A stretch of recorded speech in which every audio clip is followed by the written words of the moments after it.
पांडवकालीन मंदिर आहे विमलेश्वर.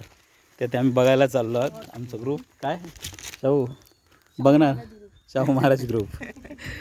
आणि आता तिथं आम्ही संशोधन करणार काय वस्तू आहेत, किती प्राचीन आहे ते, आणि तुम्हाला त्याची माहिती दाखवणार किंवा हा परिसर तुम्हाला आम्ही दाखवणार. इथला ओमकार आहे आमच्यासोबत इकडचा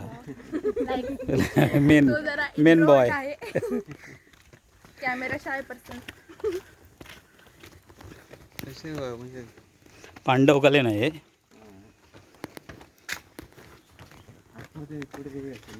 इथे आल्यानंतर पहिले पाय वगैरे दोन लिंगेश्वरच्या मंदिरात जातात लोक. हा हे पांडवकालीन आहे जुनं.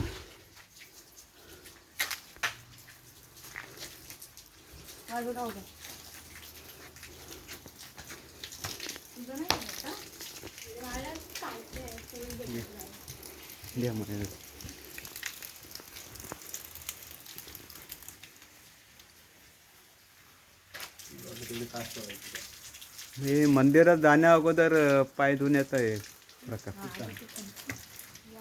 शुद्धीकरण.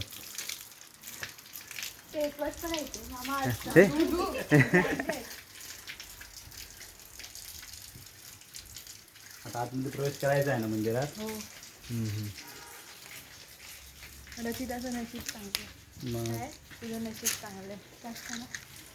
हे सगळे पूर्वीचे आहेत ना, पूर्वीचे लेणी पाषाण बनवलेले आहेत. ते पाषाणात ना त्याने कोरलेलं काहीतरी ती कला आहे, ती कोरलेली कला आहे.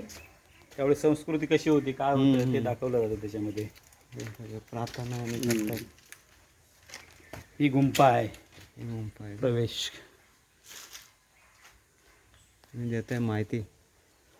आतमध्ये प्रवेश केला जात नाही, स्त्रिया प्रवेश करत नाही. म्हणजे इथे शिवलिंग असणार, शिवलिंग कोणती समाधी आहे कोणाची तरी ती.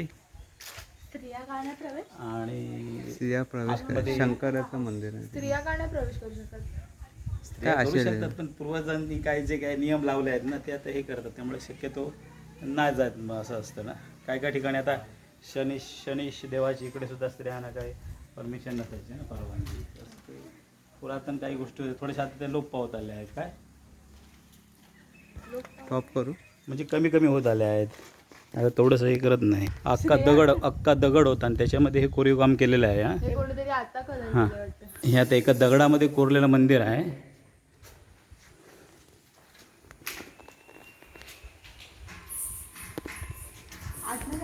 मग इथेच आहे ते काय बघा, वरती बघा.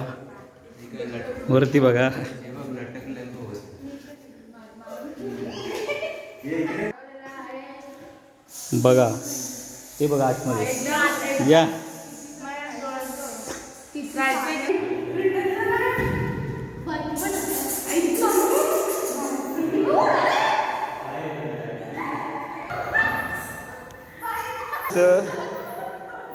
पाया पडून आतमध्ये जायचं असतं. आतमध्ये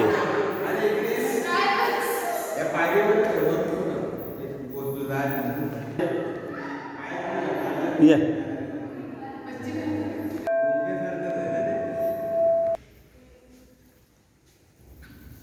इथे बॅट्स आहे अंधारामध्ये खूप आहेत, दिसत नाही पण ते तर टॉर्च आमच्याकडे आहे पण पूर्ण नाही त्याचं उजेड पडत आहे. हे बघ इकडे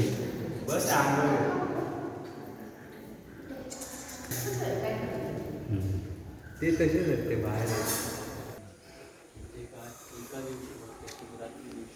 मोठा कार्यक्रम असतो शिवरात्री दिवशी. ते काय